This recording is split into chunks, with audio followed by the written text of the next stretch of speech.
કર્યું છે સ્ટાઇપેન્ડ વધારાની માંગ સાથે એમબીબીએસ ઇન્ટર્ન્સનું વિરોધ પ્રદર્શન. મેનેજમેન્ટે ચર્ચા દ્વારા ઉકેલની આપી ખાતરી. ભરૂચની doctor Kiransinh Patel medical college and research ઇન્સ્ટિટ્યૂટના એમબીબીએસ ઇન્ટર્નશીપ સ્ટાઇપેન્ડમાં વધારો કરવાની માંગ સાથે આજે સિવિલ હોસ્પિટલના કેમ્પસમાં વિરોધ પ્રદર્શન કર્યું હતું. 150થી વધુ વિદ્યાર્થીઓ હોસ્પિટલના કમ્પાઉન્ડમાં શાંતિપૂર્ણ રીતે બેસી વિરોધ નોંધાવ્યો. વિદ્યાર્થીઓ કોલેજના ડીન, પ્રિન્સિપલ અને મેનેજમેન્ટને લેખિત રજૂઆત કરી હાલ મળતા માસિક 15,300ના સ્ટાઇપેન્ડને વધારી 21,800 કરવાની માંગ કરી છે. વિદ્યાર્થીઓનું કહેવું છે કે તેઓ emergency duty, ward management, OPD સહિત દર્દીઓની સારવારમાં મહત્વની જવાબદારીઓ નિભાવે છે. વધતી મોંઘવારી અને કામના ભારને ધ્યાનમાં રાખી હાલનું સ્ટાઇપેન્ડ અપૂરતું હોવાનું જણાવી યોગ્ય વધારો કરવાની માંગ કરી છે. આ અંગે મેનેજમેન્ટ તરફથી ડોક્ટર ગોપિકા મિથિયાએ જણાવ્યું હતું કે વિદ્યાર્થીઓ દ્વારા અગાઉ પણ સ્ટાઇપેન્ડ વધારાની રજૂઆત કરવામાં આવી હતી, જેના અનુસંધાને મેનેજમેન્ટે ₹500નો વધારો મંજૂર કરી વધારેલી રકમ વિદ્યાર્થીઓના ખાતામાં જમા પણ કરાવી દીધી છે. તેમણે વધુમાં જણાવ્યું કે હાલ કરવામાં આવી રહેલું વિરોધ પ્રદર્શન યોગ્ય નથી. મેનેજમેન્ટે વિદ્યાર્થીઓને મુખ્ય મેનેજમેન્ટ સભ્યો સાથે બેઠક યોજવાની ખાતરી પણ આપી છે. તેમ છતાં વિદ્યાર્થીઓએ આજે વિરોધ પ્રદર્શન કર્યું છે. આ સમગ્ર મામલે વિદ્યાર્થીઓ સાથે ચર્ચા કરીને સુખદ અને હકારાત્મક ઉકેલ લાવવાનો પ્રયાસ કરવામાં આવશે તેમ તેમણે જણાવ્યું હતું. મારું નામ હેપી કમાણી છે. હું doctor Kiransinh Patel medical college and research ઇન્સ્ટિટ્યૂટમાં ઇન્ટર્ન ડોક્ટર તરીકે છું અને મારી સાથે 150 ઇન્ટર્ન ડોક્ટર સાથે બેઠેલા છે. હવે એમાં એવું છે કે અમારે સ્ટાઇપેન્ડ રિલેટેડ સ્ટ્રાઇક કરવી પડી છે. હું 2021-22 બેચમાંથી છું અને અમને સ્ટાઇપેન્ડ, અમારી ઇન્ટર્નશિપ ચાલુ થઈ 18 મેના રોજ. 18 મેના રોજ અમને ઇન્ટર્નશિપનું સ્ટાઇપેન્ડ કેટલું આપશે અમને ક્લિયર કરવામાં આવેલું નહોતું. હવે અમે લોકોને એપ્લિકેશન આપી કે અમને સ્ટાઇપેન્ડનો ઇન્ક્રીમેન્ટ આપો, કેટલું છે કહો. ત્યારે એ લોકોએ અમને સ્ટાઇપેન્ડ ઇન્ક્રીમેન્ટ ₹500 કર્યું. અમારી બેચ સિનિયરી 2020-2021નું બેચ છે, એનું 14,800 હતું સ્ટાઇપેન્ડ. હવે એ સ્ટાઇપેન્ડમાં અમને ₹500 ઇન્ક્રીમેન્ટ કરી અને 15,300 આપેલા. એના પછી અમે ₹16 પર ડેનું ઇન્ક્રીમેન્ટ આપ્યું એમને અમને. હવે એમાં એવું થયેલું કે પછી અમે લોકો મેડમ પાસે ગયેલા, એડમિનિસ્ટ્રેટિવ પાસે, કે અમને ઇન્ક્રીમેન્ટ આપો. હવે અમે જ્યારે ગયેલા તો મેડમે એવું કીધું કે જે તમને ₹500નું ઇન્ક્રીમેન્ટ છે એ બી અમે જતું કરી દઈશું, એ બી નહીં આપીએ. અને એ લોકોએ એવું કીધું કે આ તમને કોઈ સ્ટાઇપેન્ડ આપવામાં નથી આવતું, આ ટોકન ઓફ એપ્રિસિએશન છે જે તમને એજ્યુકેશન બોર્ડ આપે છે. અને પછી એવું કહે છે કે આ પ્રાઇવેટ કોલેજ છે, અહીંયા મારા રૂલ્સ છે કે મારે જેટલી ફી લેવી હશે એટલી લઈશ, મારે જેટલું સ્ટાઇપેન્ડ આપવું હોય એટલું આપીશ. આમાં મને કોઈ ક્વેશ્ચન નહીં કરી શકે. નો વન કેન ક્વેશ્ચન હોય. આવું એને અમને કીધું. આ એડમિનિસ્ટ્રેટિવ માંથી આવું કીધું. હવે આ બધું થયેલું પછી અમને સેલેરી આવી 15,300ની. હવે 15,300ની સેલેરી આવી ને એ પહેલા એ લોકોએ વેબસાઇટ હોય છે NMC ની, એમાં એ લોકોએ અપલોડ કરી દીધેલું કે મેની સેલેરી અમે 14,800 સ્ટુડન્ટ્સને આપી દીધી છે ઓલરેડી. એના એ ડેટ ઉપર અમને આપેલી બી નથી.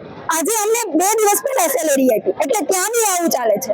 હવે એ બધું થયું પછી આજે અમે સ્ટ્રાઇક કરી. આ બધું કર્યા પછી કે એપ્લિકેશન બી આપી, એની પાસે પોલાઇટલી ગયા બી.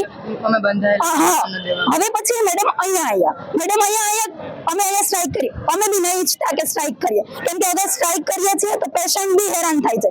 ઇન્ટર્ન્સ 150 હોય. હવે હોસ્પિટલનું કામ જે 150 થી થતું હોય 150 ના હોય તો કેટલું થાય બધાને ખબર હોય છે. હવે એ બધું થયા પછી મેડમ નીચે આવ્યા તો એણે એવું કીધું કે આ મારા હાથમાં નહીં હોતું પ્રાઇવેટ કોલેજનું, કે હું બંધાયેલી નથી કે તમને સ્ટાઇપેન્ડ આપવું જ પડે. હવે અને કે તમારી ડિમાન્ડ પૂરી થાય એવું જરૂરી બી નથી. તો એણે એવું કીધું કે VNSGમાં તમે કમ્પ્લેન કરો. પણ અમારા જે સિનિયર છે એને બી ગઈ સાલ આ કમ્પ્લેન કરેલી VNSGમાં. તો એ લોકોએ એવું કીધેલું કે આ છે કોલેજને રિલેટેડ છે, VNSG કોઈ કરી શકે નહીં, આ એની અંદરમાં નહીં આવતું એમ. હવે મેડમે એવું કીધું છે અમને કે મારા હાથમાં નથી. તો એ દિવસ મેડમે એવું બોલ્યા છે કે આ બધું પ્રાઇવેટ કોલેજ છે, મારે આપવું એટલું આપવું, ના આપવું એટલું ના આપવું. આજે એમ કહે છે કે મારા હાથમાં નથી અને એવું કહે છે કે NMC ના રૂલ્સ વાંચી લો. તો રૂલ્સ તો એવા છે કે ગવર્મેન્ટ અને સેલ્ફ ફાઇનાન્સના બેને પેરિટી હોય કે સેમ આપવાનું સ્ટાઇપેન્ડ. હવે મારી જ યુનિવર્સિટી છે VNSG, Veer Narmad south Gujarat university, ત્યાં સ્મીમર કોલેજ છે, એ બી પ્રાઇવેટ કોલેજ છે. તો ત્યાં 21,550 સેલેરી છે, તો અમને કેમ 15,300? અને બીજી ગવર્મેન્ટ છે, જીનર્સ છે, બધાને આટલી છે. હવે સિવિલ હોસ્પિટલમાં 1,700-1,600ની અહીંયા ઓપીડી હોય છે. એટલું વર્ક કરે છે તો એટલીસ્ટ તમે વર્કને તો નાઇટ ડ્યુટી, આ તો ઇમરજન્સી ડ્યુટી 24 થી 14 કલાક, 24 કલાક, 6 કલાક, 12 કલાક બધી ડ્યુટીઓ કરે છે બધા. કોઈ એવું નહીં કરતા કે કામ નહીં કરતા, કામ કરીને અમે પૈસા માંગીએ છીએ. ફોટોસ ખેંચે છે છોકરીઓના રાતે સૂતા હોય ત્યારે. અને અમારી આ જ માંગ છે કે અમારે 21,800 જોઈએ છે. અને એવું નહીં કે અમે ખોટે માંગીએ છીએ, બધા આટલા જ છે, અમે આટલા માંગીએ છીએ. તો પ્લીઝ આને કોઓપરેટ કરજો અને ત્યાં સુધી અમે સ્ટ્રાઇક કન્ટિન્યુ રહેશે. અમે Kiransinh Patel medical college research અને ઇન્સ્ટિટ્યૂટમાં અમે ઇન્ટર્ન છે. 2021-22ની બેચ છે. હવે અમારે જ્યારે ઇન્ટર્નશીપ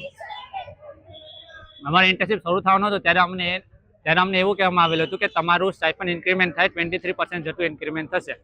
પણ એ વાતના અમારે 1.5-2 મહિના થઈ ગયા છતાં અમારે સ્ટાઇપન્ડ નહોતું આવ્યું. અને અમારામાં સ્ટાઇપન્ડ જ્યારે આવ્યું ત્યારે 15,300 જેટલું આવ્યું. મીન્સ કે ઓલમોસ્ટ 3% જેટલું ઇન્ક્રીમેન્ટ થયું છે. તો રિમેનિંગ 20% ઇન્ક્રીમેન્ટ માટે અમે અત્યારે સ્ટ્રાઇક કરીએ છીએ. એ વાતે અમે એક વીક પહેલાં મેમ જોડે અમને મિટિંગ કરેલી હતી. તો ત્યાંથી અમને કંઈ રિપ્લાય ના આવ્યો. ત્યાંથી અમને એમ જોવા મળ્યો કે તમારું સ્ટાઇપન્ડ 500 વધાર્યું છે, એના કરતાં તમે ઘટાડવાના હતા છતાં કે અમે વધાર્યું છે. પછી અમે આજે લેટર આપ્યું કે અમારે આવી રીતે તમારું સ્ટાઇપન્ડ ડિમાન્ડ છે. બીજા બધી યુનિવર્સિટીની અંદર જે કોલેજ આવે છે એ બધાનું સ્ટાઇપન્ડ 21,800 જેટલું છે. તો અમારું એ જ ડિમાન્ડ છે કે અમારી સ્ટાઇપન્ડ ઇન્ક્રીઝ કરીને 21,800 જેટલું અમારું સ્ટાઇપન્ડ કરી નાખે. એના માટે અમે બધા સ્ટુડન્ટ સ્ટ્રાઇક ઉપર બેઠા છે. અમે 150 સ્ટુડન્ટની બેચ છે. મારું નામ ડૉક્ટર ગોપિકા મેઘિયા છે. હું KMCRIમાં ચીફ એડમિનિસ્ટ્રેટિવ ઓફિસર તરીકે ફરજ બજાવું છું. આજે જે અમારા ત્યાંના ઇન્ટર્ન્સ ડૉક્ટર્સ જે સ્ટ્રાઇક પર ઉતરેલા છે સ્ટાઇપન્ડ વધારવાના મુદ્દે, એ બાબતે મારે ખાલી એટલો જ ખુલાસો કરવો છે કે આ વિદ્યાર્થીઓની એપ્લિકેશન અમને 11 તારીખે મળી હતી, 11મી મે, અને એ લોકોની ઇન્ટર્નશીપ ચાલુ થઈ છે 18 મેથી. અને એમનું એક એવું હતું, એ લોકોની એક એપ્લિકેશન એવી હતી કે અમને સ્ટાઇપન્ડમાં વધારો કરી આપો. ગયા વર્ષે જે પહેલી બેચ હતી અમારી એનું સ્ટાઇપન્ડ હતું 14,800 રૂપિયા. અને આ લોકોએ મને એપ્લિકેશન આપી, એના પછી અમારી મેનેજમેન્ટ સાથેની મિટિંગ થઈ. મેનેજમેન્ટે આ વિષય પર થોડું ધ્યાન આપ્યું અને એ લોકોના સ્ટાઇપન્ડમાં અમે લોકોએ 500 રૂપિયાનો વધારો કરીને આપ્યો. જે એપ્લિકેશન એ લોકોએ આપેલી હતી 11/5 એના સંદર્ભે અમે એ લોકોને વધારો કરીને આપેલો છે સ્ટાઇપન્ડનો. હાલનું સ્ટાઇપન્ડની રકમ છે 15,300 રૂપિયા. અને આ જે રકમ છે એ લોકોના અકાઉન્ટમાં સ્ટાઇપન્ડ પેટે જમા પણ કરી દેવામાં આવેલી છે. ત્યારબાદ એ લોકોના તરફથી, વિદ્યાર્થીઓ તરફથી કે એમના યુનિયન તરફથી કે એમના કોઈ પણ રિપ્રેઝેન્ટેટિવ પણ બીજી